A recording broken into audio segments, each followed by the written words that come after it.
Hey guys, how's it going?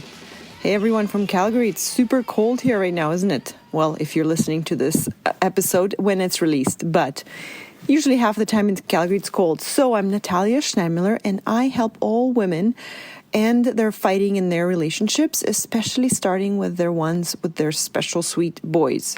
And that's what I do. And I do that by helping them manage their mind so that then they can handle anything in life, especially other people. Okay, I want to talk to you guys today about other people's opinions. And I myself used to be very dependent on what other people think. Okay? And so when we do that, we discount our own opinion and we depend on them. And then we wait, okay, what do other people think?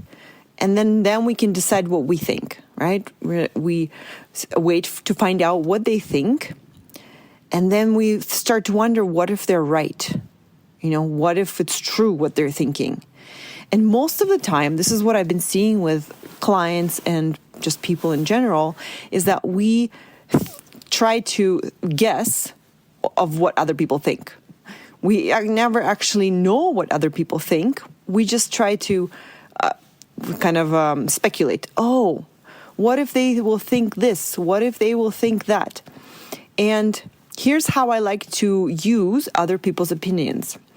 The way we can use them is as a clue to find out what your opinion is. For example, if you are worried that some people might think that you are, let's just pick a random one, you're not fit, for example. If you think that, then what I do is I think, oh, if I think that other people might think that, then that's a clue that I actually think that of myself. Interesting. Why do I think that? Do I want to think that? And what do I want? Do I want to be fit? Do I want to feel fit? Do I want to think that I'm fit? Right? Do you see how this is other people's opinions are simply a starting point into your own opinion? Okay? And so then you can then have a clue like, oh, because what other people's opinions are what people think in their heads. It's their thoughts that they're thinking. It's words that they're thinking. And we never know what they're thinking unless they tell us. The words that they tell us is actually their thoughts, okay?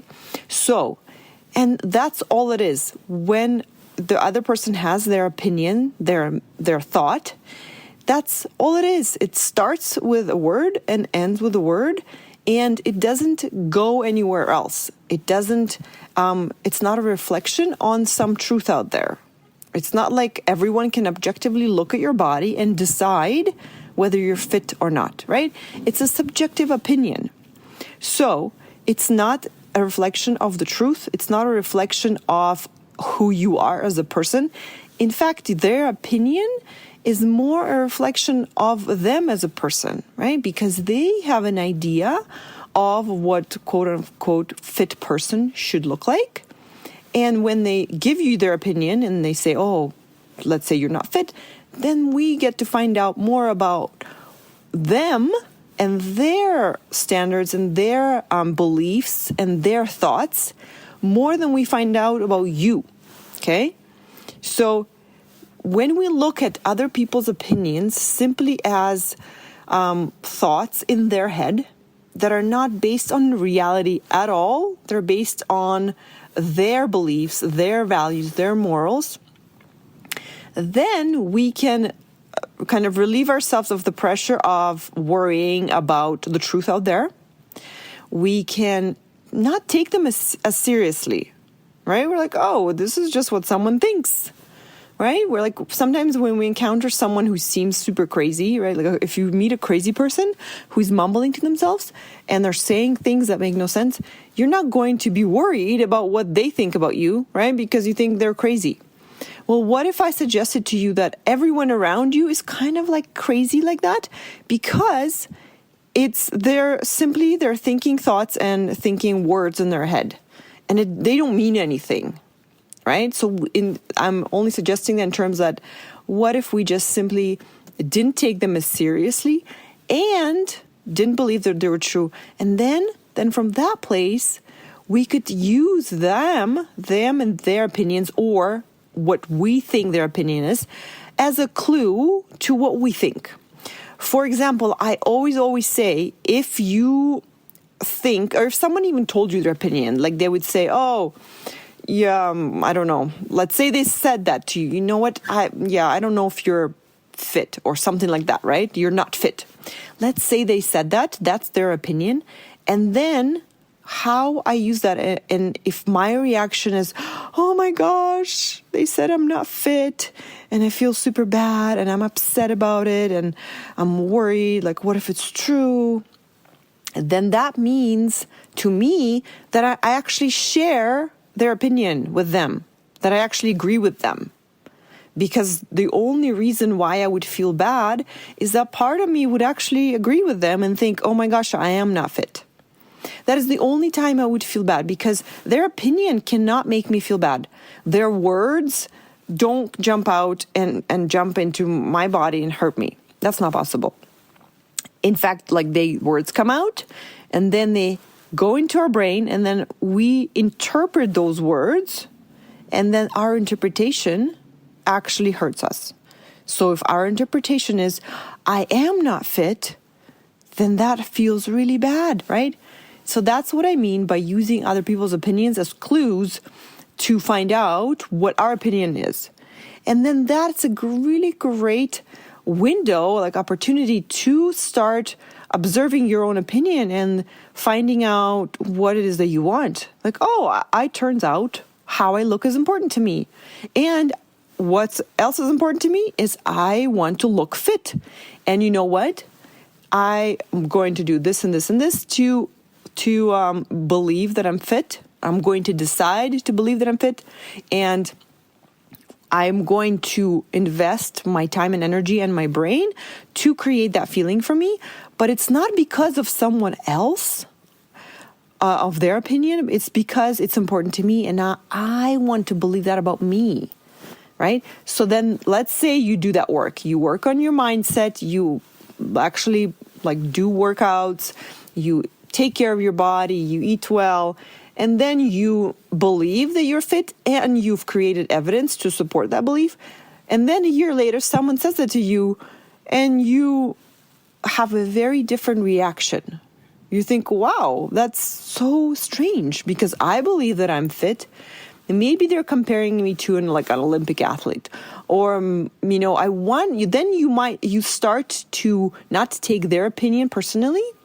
Then you start to wonder, oh, I wonder what they're thinking to say that, And so then oh, my opinion is very different. I'm not going to feel hurt. I'm simply going to, maybe be curious or confused. Right? Like, that's interesting. Why did they say that, right?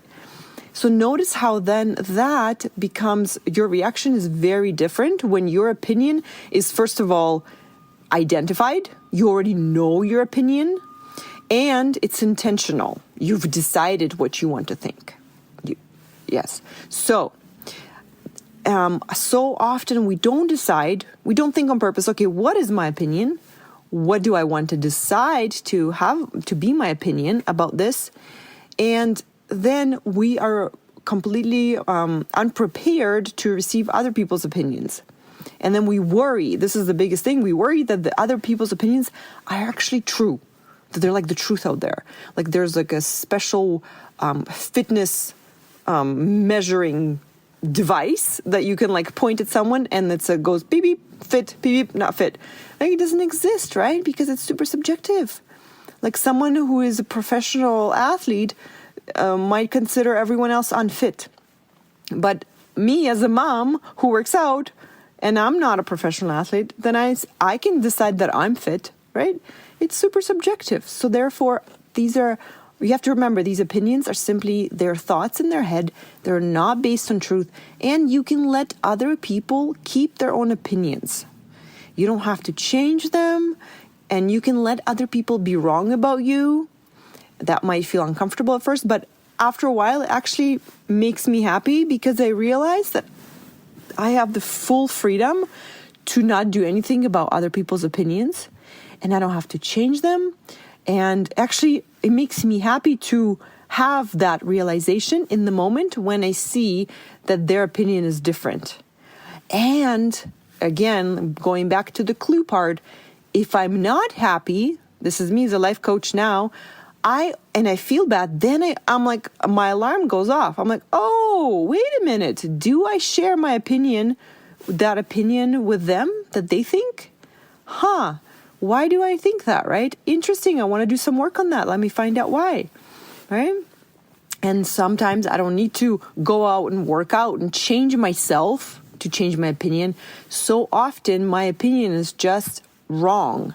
For example, when I used to cook breakfast and lunch, and my mind at the end of the day would say, I don't cook.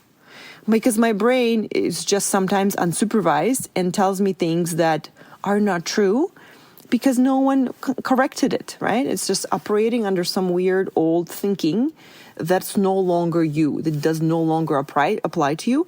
So you simply have to look at those opinions, and sometimes you, just by looking at them, realize, hey, this is not even true anymore.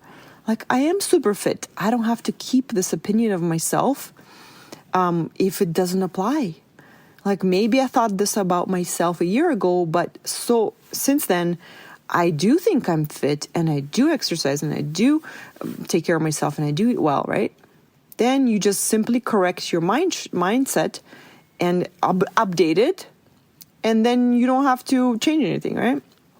So please, please, please, I really encourage you to use other people's opinions as clues to find out, what do you think about you?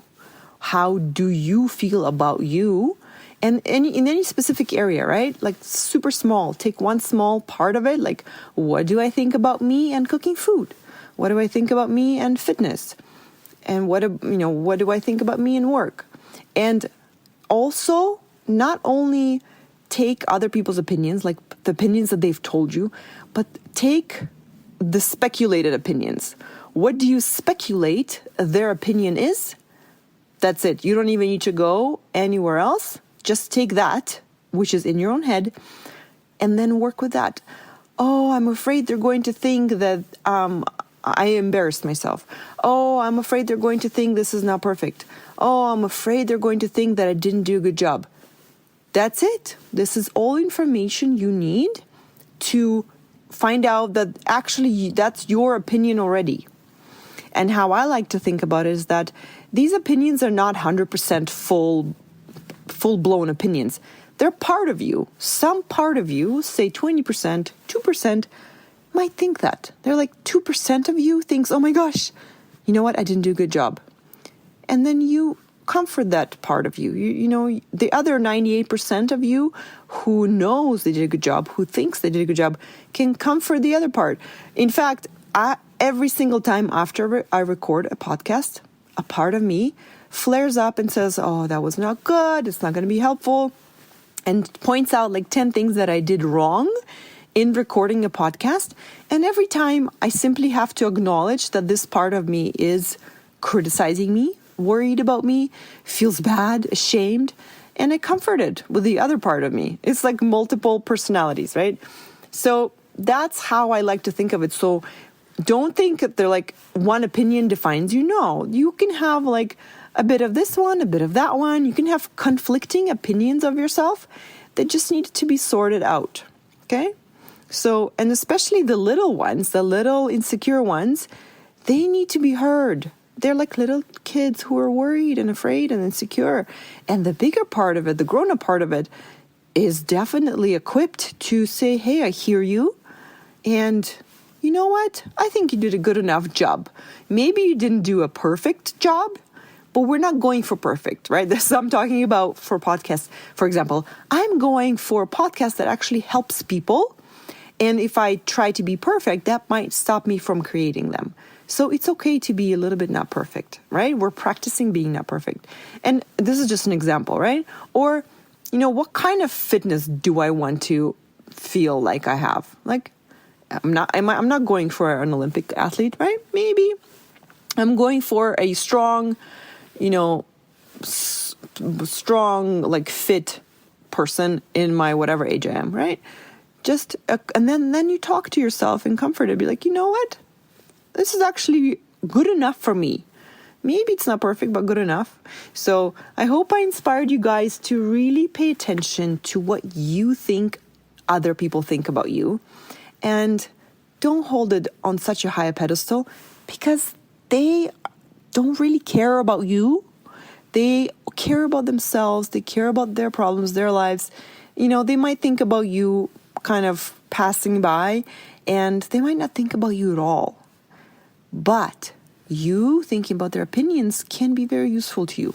So if you need any help with that, I'm always here to help you with your relationship with yourself, which therefore will affect every other relationship in your life, and you will stop fighting with your son. You will start connecting and forgiving and loving your son and everyone around you. So you can find me on my website, www.coachingnatalia.com, and or you can email me and go to sign up for a free mini session, or email me at natalia@coachingnatalia.com. All right, guys, love you so much. Have a great weekend. Bye.